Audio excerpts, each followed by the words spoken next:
200명 교인 500명으로의 프로젝트 전도 부분에 대하여서 강의하겠습니다. 200명이 500명으로서 성장을 하려면 200명으로서의 전도 패러다임에서 500명의 전도의 패러다임으로 패러다임의 전환이 필요합니다. 그러면 패러다임의 전환은 어떤 부분이냐? 200명에 있어서 500명으로 업그레이드된 패러다임이 필요한 것입니다. 그러면 패러다임에 대한 내용이 어떤 내용이냐? 200명으로서 현재 이루었으면 패러다임으로서 정립되어진 역량은 지금까지입니다.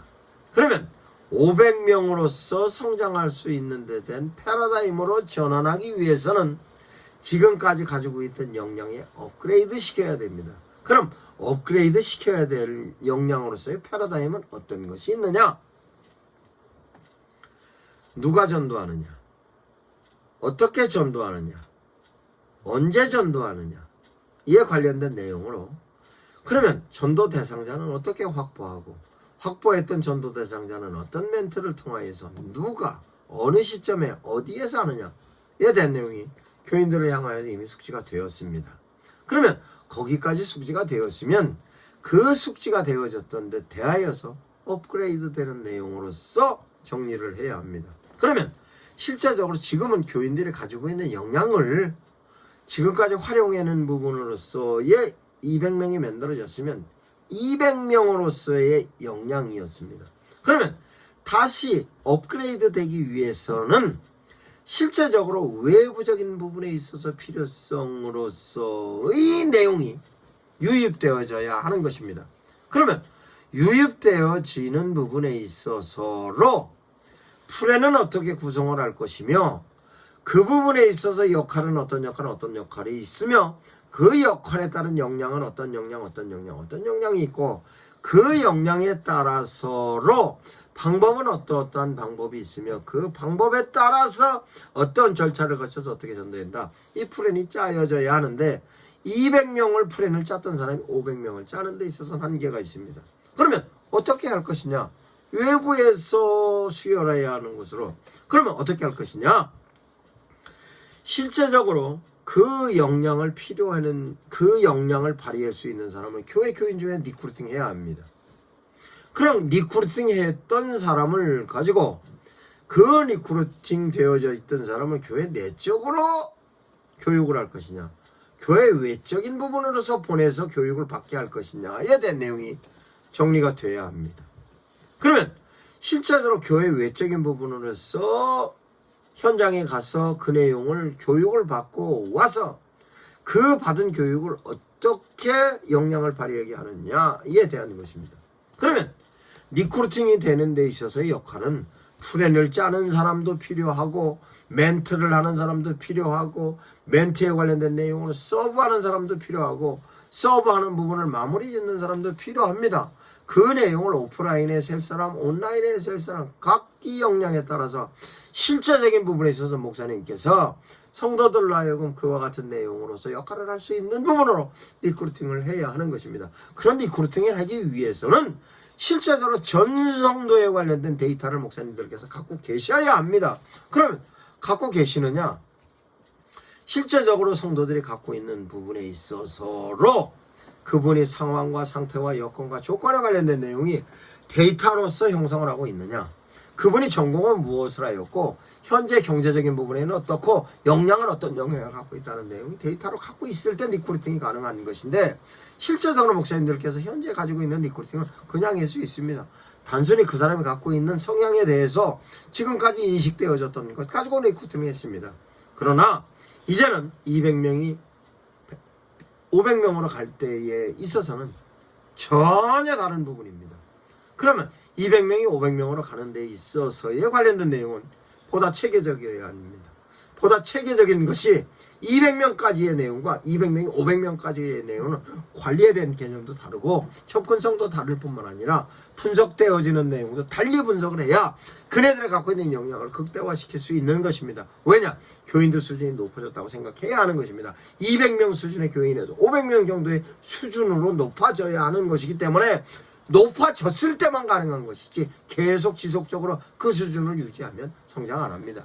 그러면 이와 같은 데 대한 리크루팅 자료가 형성이 됐으면 그 내용을 목사님께서 정확하게 분석해서 그 사람을 현장으로 가서 교육을 받게 하든 아니면 강사를 초청해서 그 역량이 필요한 부분으로 직접적으로 교육을 하게 하든 그것은 인사이드든 아웃사이드든 교회에서 실제적으로 그 역량을 발휘할 수 있는 부분을 교육을 해야 합니다. 실제로 기업체에서는 사람을 성장을 시킬 때는 그 성장에 관련된 업무에 관련된 내용을 연수를 보냅니다. 그러면 외부에서 교육을 받고 오든 아니면 내부에서 그 부분에 있어서 역량을 발휘한 사람을 통해서 교육을 하든 실제적으로 그 사람이 갖고 있는 역량을 업그레이드 시키기 위하여서 그 사람이 갖고 있는 모든 자료를 활용해서 가장 적정한 사람을 리크루팅해서 그 사람을 연수 보내는 것입니다. 교회에서도 마찬가지로 꼭 그렇게만 적용한다 하는 것이 아니라 실제로 그런 마인드와 개념을 갖고 있을 때만이 가능한 것입니다. 그러면 플랜을 짜는 사람이어요, 멘트하는 사람이어요, 서브하는 사람이어요, 그걸 데이터화하는 사람이에요, 그걸 오프라인에서 온라인에서의 관련된 내용 실제적으로 역량을 업그레이드 시키지 않으면 안 됩니다. 그러면 업그레이드 시켰습니다. 업그레이드 시켰으면 그 업그레이드 되어졌던 사람이 당신만이 업그레이드 되었느냐 아니면 교회 내적으로 와서 다시 그 사람을 통하여서 그 사람과 관련된 사람들에 관련된 내용을 교육하여서 그 사람 업그레이드 되어졌던 건 실제적으로 업그레이드 시켜서 필요에 관련된 내용을 실제적으로 업그레이드 시킬 것이냐 이에 대한 내용을 고민해야 합니다. 그러면 실제적으로 그와 같은 데 대해서 교회에서 그렇게 체계적으로 전도에 관련된 훈련을 시키느냐 대체적으로 한국교회 현재의 성향성으로 보면 제가 전도 세미나를 나가보면 그 전도 세미나에 참석하는 사람들이 교회에서 많은 사람들을 보내옵니다. 그 구성원들을 보면 참으로 안타까운 것이 교회에서 시간이 많은 사람들이다 보니까 연령적으로 높은 사람들 그러면 그 사람들을 교육하는 데 있어서의 관련된 내용을 과연 저 사람들이 전문가가 될 수 있을까에 대한 내용을 의구심을 갖고 강의할 적이 굉장히 많습니다. 그래서 실제적으로 전도 대상자를 세미나를 할 때 제가 타겟팅을 합니다. 이런 내용으로 강의하는데 이런 내용으로 보내세요 라고 할 때도 대체로 같은 사람이 옵니다. 참으로 안타까운데 그러면 그 나름대로 그런 사람들의 역량을 발휘할 때 있어서 역량이 발휘되지 않는다고는 할 수 없습니다만 실제적인 효과는 미미합니다.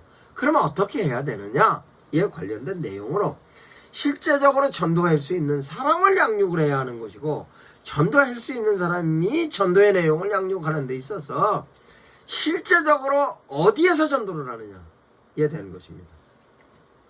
그러면 실제로 교회에서 전도의 특공대로 전적으로 부를 수 있는 사람이 전 시간을 다 활용을 할 수 있는 사람이면 사역자입니다. 그러면 사역자를 전도 전문가로 쓰든가 아니면 교인 중에서 전도 전문가로 쓸 때는 최소한 그가 갖고 있는 생계를 유지해 갖고 있는 부분에 있어서 시간적인 한계를 뛰어넘지 않고 그네들이 활용할 수 있는 시간적인 내에서만 활용할 수 있는 것입니다.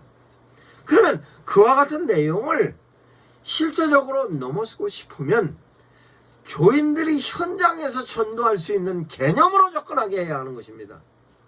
그럼 현장은 어디냐? 삶의 현장으로서 가정이 될 수도 있고 삶의 현장으로 직장이 될 수도 있고 삶의 현장으로 사회가 될 수도 있습니다. 그러면 사회에서 가정에서 직장에서 전도에 대한 내용이 이해가 되어졌을 때로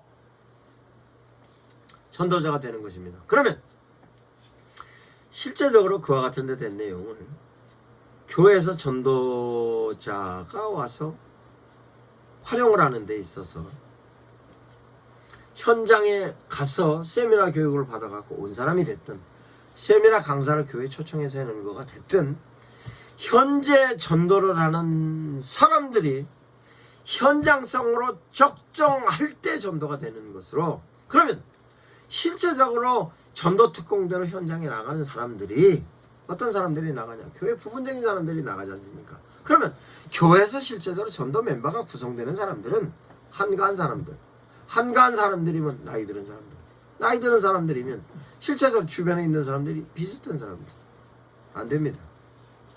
그러면 현장성을 띠고 있는 부분에 있어서 어느 누구가 됐든 전도할 수 있게 그 내용으로 전도의 매뉴얼을 형성해야 합니다. 그러면 삶의 현장에서 어떻게 전도를 하느냐? 그 내용이 놀랍게도 하나님께서 주신 은총과 은혜가 있습니다. 그럼 은총과 은혜는 어떻게 하냐? 실제적으로 현장에서 전도하는 것으로서 전도의 멘트만 교육하면 됩니다. 그 전도의 멘트는 성경에서 수없이 얘기했고 예수님께서 가장 효과적으로 설명해 놓으셨습니다. 내 이웃을 내 몸처럼 사랑하라. 그 마인드를 가지고 전도 대상자를 향하여 접촉할 때 어떻게 접촉하느냐? 이에 관련된 내용은 수고하고 무거운 짐진 자들을 덜게 하는 것으로 내가 그 사람이 된 것처럼 제시하라. 이게 전도의 지침이고 멘트입니다. 그러면 그렇게 하기 위해서 얼마나 힘듭니까? 내용은 내 친구에게, 내 상사에게, 내 아래 직원에게, 내 이웃에게, 내 남편에게, 내 자식에게 누구에게든 할 수 있는 내용입니다. 그 멘트를 숙지를 하였고 이게 실제적으로 습관으로 입에 배면 실제적으로 그 말이 나온과 함께 내 내면적인 부분에 내가 저를 실제로 내 몸처럼 사랑하는가에 대한 마인드와 함께 제시되는 멘트면 효과가 나타납니다. 근데 그걸로 끝나는 것이 아니라 그를 향하여서 교회를 향한 시선을 끌을 수 있도록, 신앙적인 부분에 있어서 시선을 끌을 수 있도록, 목사님을 향하여 시선을 끌을 수 있도록 제시하여 주는 자료가 있으면 쉬운 겁니다. 그 자료는 사도행전 2장에 기록이 잘 되어 있습니다. 그 자료는 어땠냐? 하나님께서 현상으로 보여줬어요. 원건각처에서 온 사람들이 보고 저 사람들은 갈릴리 사람인데 어떻게 우리말로 얘기를 하지? 이것이 현상적으로 보여진 자료입니다. 두 번째 자료는 뒤집어진 사람들이 현재 갖고 있는 자기의 신분과 상관없이 내가 높은 신분이라도 낮은 신분의 사람과 함께 식사를 나눕니다. 그거는 사도행전 당시에는 불가능했던 것인데 실제적으로 그와 같은 내용의 현상으로 나타났습니다. 그와 같은 현상이 또 하나 어떤 현상이야? 내가 경제적으로 여유가 있던 사람은 내가 가지고 있는 소유를 팔아서 어려운 사람들에게 나눠주는 모습이 현상으로 나타납니다. 그와 같은 현상을 보니 실제적 그와 같은 내용을 진행하면서 성령의 인도하심 속에 희열과 기쁨이 있으니 그 기쁨의 모습을 통하여서 많은 사람들이 행복감을 느끼고 있는데 거기에 보니까 부러워서 참여하고 싶은 사람이 늘어나서 참여하는 것으로서 하루에 3,000명씩 늘어났다는 것이 사도행전 2장입니다. 그러면 이 내용이 교회에서 일어나는 현상이 나타난다 하는 것을 전도 대상자를 향해서 어떻게 보여줄 것입니까? 그 보여줄 수 있는 것이 놀랍게 하나님께서 주신 SNS라는 하나님 선물입니다. 그와 같은 현상이 교회에서 진행되는 것을 SNS로 콘텐츠로 촬영하는 것입니다. 그러면 실제적으로 교회에서 콘텐츠로 촬영해서 제시하는 것은 예배의 콘텐츠만 제시하는데 실제적으로 교회에서에 관련된 콘텐츠는 엄청나게 많이 있습니다. 그 콘텐츠는 사도행전에서 같이 식사를 하는 부분이었으면 교인들이 함께 나누면서 담소를 나누면서 식사를 행복하게 하는 모습 영상으로 찍으면 됩니다. 그러면 그 영상으로 찍는 모습을 실제적으로 유튜브에 업로드해 놓으면 저 교회는 저렇구나. 제가 어느 교회를 방문을 했는데 그 목사님과 아주 제가 절친한 관계였습니다.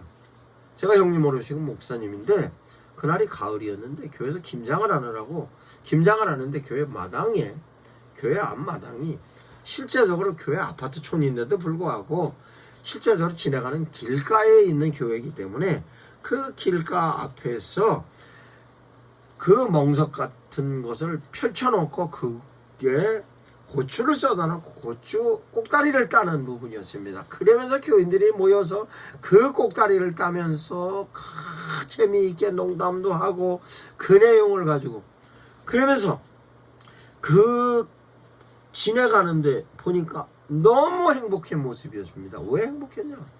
하나님의 일을 했는데 내 희열이 있고, 그 희열이 실제적으로 여자들끼리 모이면 수다 떨면서 스트레스를 푸는데, 그것을 남편의 흉질이란다든가 부정적인 요소가 아니고 교회이기 때문에 교회에서 하나님이 기뻐하시는 데 대한 얘기를 나누면서 행복감을 느끼는데, 그거를 한참 동안 지켜보니까 놀라운 콘텐츠였습니다. 그래서 목사님 모셔서, 목사님 이거 촬영하세요. 그랬더니 왜 촬영해야 돼요? 이런 것이 교회가 갖고 있는 부분에 있어서 많은 사람들에게 우리 교회는 이런 분위기입니다 라고 제시할 수 있는 거 아닙니까? 왜 교회에서 꼭 굳이 교회에서만 가지고 있는 콘텐츠를 만듭니까? 이와 같은 내용도 엄청난 콘텐츠입니다 라고 해서 교회 교인 사역자를 불러서 그 내용을 전부 촬영을 해서, 실제적으로 촬영도 긴 시간이 아닙니다. 짧은 시간 촬영을 해서 업로드해 놓았습니다. 그래놓고 그 내용을 성도들로 하여금 주변 사람들에게 뿌렸습니다. 그러니까 교회는 저런 거 하는구나. 교회가 실제로 교회 기도만 하고 설교만 하고 예배만 드리는 것이 아니구나 라고. 그러면 그와 같은 데는 콘텐츠가 대단히 많이 있습니다.